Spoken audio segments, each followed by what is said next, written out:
नमस्कार, मैं हूं संजय शर्मा। आप देख रहे हैं 4 PM न्यूज नेटवर्क। प्रधानमंत्री जी ने ऐतिहासिक घोषणा करी, ऐसा उनके भक्त बता रहे हैं। ना भूतो ना भविष्यति। उनके भक्तों का मानना है कि महिला आरक्षण की बात कोई कल्पना कर भी नहीं सकता था। ये पता नहीं कांग्रेसी लोग कहां से विघ्न पैदा कर देते हैं। बता रहे हैं कि ये पहले ही विधेयक लाए थे, लेकिन कुछ लोगों ने उस समय पारित नहीं होने दिया।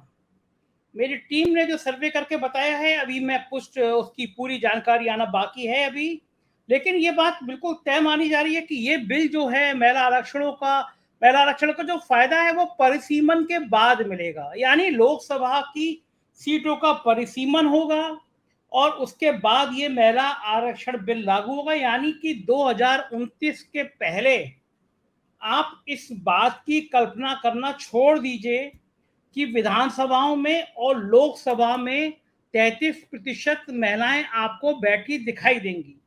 हो सकता है मेरे पास कम जानकारी हो, अगर ये गलत होगी तो कल मैं आपसे खेद व्यक्त कर दूंगा, लेकिन मेरे पास जो फौरी जानकारी है वो यही है कि ये जो महिला आरक्षण बिल है इसको लागू होने में समय लगेगा और 2029 तक ये पारित होगा।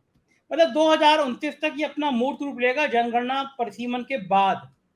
अब मुझे कहने की जरूरत नहीं है, आप भी जानते होंगे कि 2029 में प्रधानमंत्री नरेंद्र मोदी जी तो प्रधानमंत्री नहीं रहेंगे, तो उसके बाद लागू हो ना लागू हो ये पूछने वाला कोई होगा नहीं।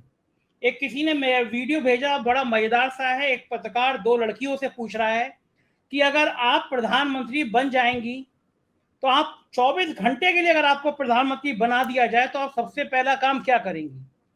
वो लड़की कहती है कि मैं बनते ही पाकिस्तान पे एटम बम दाग दूंगी। और उस पतले में रिपोर्टर ने पूछा फिर अगले दिन क्या होगा? तो लड़की कहती है अगले दिन की मोदी जी जाने, मैं तो 24 घंटे की प्रधानमंत्री हूं। कुछ कुछ इसी स्टाइल में मोदी जी महिला आरक्षण ले आए हैं कि 2026 और 2029 की तब वाले लोग जाने, हम ले आए हैं। और उनको लग रहा है कि 2024 की फसल वो ऐसी काट लेंगे। अब मुझे ये नहीं पता कि आप लोग ज्योतिष में कितना यकीन रखते हैं या नहीं रखते, लेकिन व्यक्तिगत तौर पे मैं तो रखता हूँ। और बड़ी मजे की बात है कि मेरे शो पे जो ज्योतिषाचार्य आते हैं उन्होंने कहा कि इस बार विशेष सत्र में जो बिल लाया जाएगा उसका जनता के स्तर पर बड़ा भारी विरोध होगा। ये बिल उल्टा इनको नुकसान में ला देगा। और आज जब आया तो मुझे तो लग रहा था कि मोदी जी की इतनी ब्लड प्रूफ एक योजना होगी कि इधर बिल रखा, पास हुआ और घोषणा कर देंगे कि भाई 2024 का चुनाव होगा, वो फिर अब इसी आधार पे होगा। भारतीय जनता पार्टी 33% महिलाओं को टिकट देगी विधानसभा में और लोकसभा में। लेकिन तब तक कुछ वीडियो वायरल होने लगे, बीजेपी के बड़े बड़े नेताओं के वीडियो वायरल होने लगे जिन्होंने पिछले चुनाव में महिला आरक्षण बिल का विरोध किया। तो क्या माना जाए कि मोदी जी ने एक बार फिर देश को 15 लाख रुपए खाते में आ जाएंगे ये वाला जुमला टाइप का कुछ टिका दिया? क्या माना जाए कि मोदी जी ने फिर काला धन वापस आ जाएगा, इसी तरह के डायलॉग का ख्याली पुलाव फिर टिका दिया? और अब आप निश्चिंत हो जाइए, आप थाली बजाइए, ताली बजाइए, टॉर्च जलाइए या फिर कोई भी डांस करिए, मोदी जी की भक्त मंडली इस बात को प्रचारित करने में जुट गई है। हमारे सुधीर चौधरी जी तो कल ही उन्होंने पूरा परसीमन बता दिया कि मोदी जी का ये ट्रम्प कार्ड है, मोदी जी ने जादू कर दिया। अब महिलाएं इतनी बड़ी संख्या में आ जाएंगी कि पूरी देश की 60 करोड़ महिलाएं हैं, तो यानी बीजेपी की प्रचंड बहुमत से सरकार बनेगी। ये तो अच्छा हुआ कि वो जोश में उन्होंने ये नहीं कहा कि इस बार 500 सीटें आ जाएंगी, जितनी पार्लियामेंट है उससे भी ज्यादा सीटें आ जाएंगी। सुधीर चौधरी जब भक्ति काल में आते हैं तो इतने अद्भुत लगते हैं, लगता है कि आज गणेश चतुर्थी पे गणेश जी की भी भक्ति इतनी कोई दिखा नहीं सकता जितना सुधीर चौधरी अपने शो में साहब के लिए भक्ति दिखाते हैं।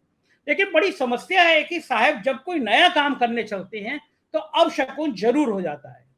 पार्लियामेंट का जिस दिन उद्घाटन था उसी दिन महिला खिलाड़ियों को खींचा गया, बाल पकड़ के घसीटा गया और पूरे दुनिया में बदनामी हुई कि ये कैसा मुल्क है जहां पे नई संसद का उद्घाटन हो रहा है और महिला खिलाड़ियों को घसीटा जा रहा है।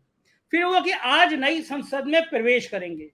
हमारे एस्ट्रोलॉजर महोदय वो तो पहले ही कह रहे थे कि ये नई संसद बनाई है, इसकी पहली पूजा है, वो बहुत शास्त्रों के हिसाब से, समय के हिसाब से खराब है।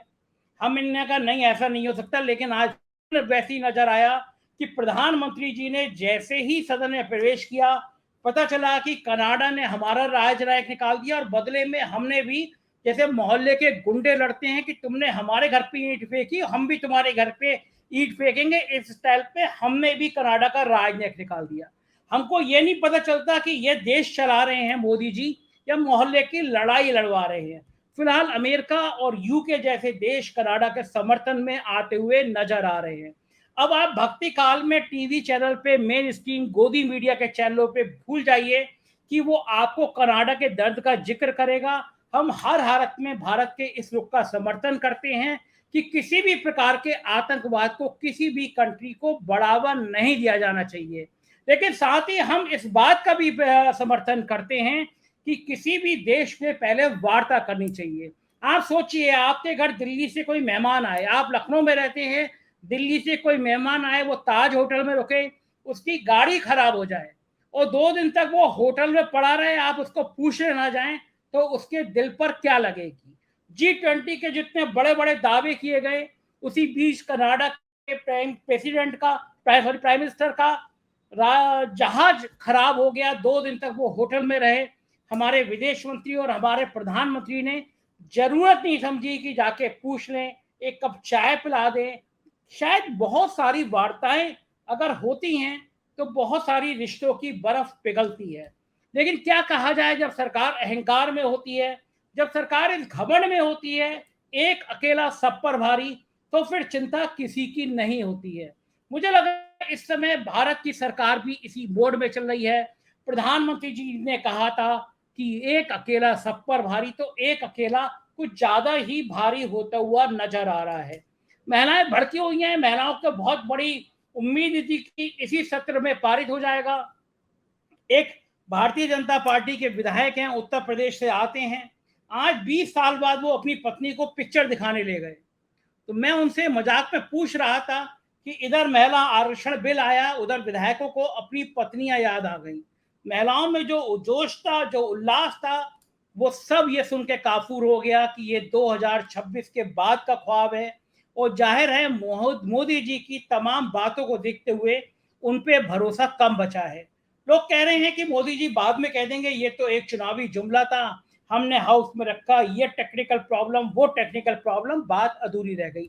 अच्छा है मोदी जी 2026 तक भली ये दूरी हो, लेकिन एक पहल कर सकते हैं।